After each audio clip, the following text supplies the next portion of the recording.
વાઘેલા વંશથી લઈ અને જાડેજા શાસકો સુધીની શૌર્ય ગાથાનું પ્રતીક એટલે કંથકોટ ગઢ.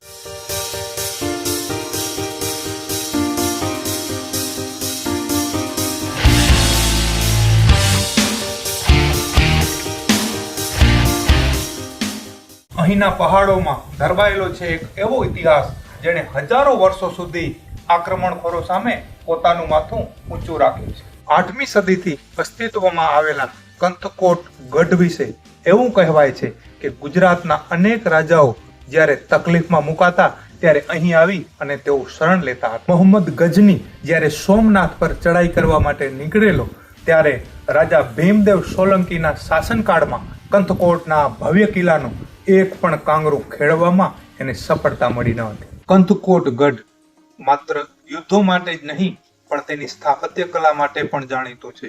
અહીં આવેલ પ્રાચીન સૂર્ય મંદિર અને કંથળનાથનું મંદિર શ્રદ્ધાળુઓ માટે આસ્થાનું કેન્દ્ર છે. લોકવાયકા મુજબ સંત કંથળનાથના નામથી જ આ સ્થળનું નામ કંથકોટ પડ્યું છે.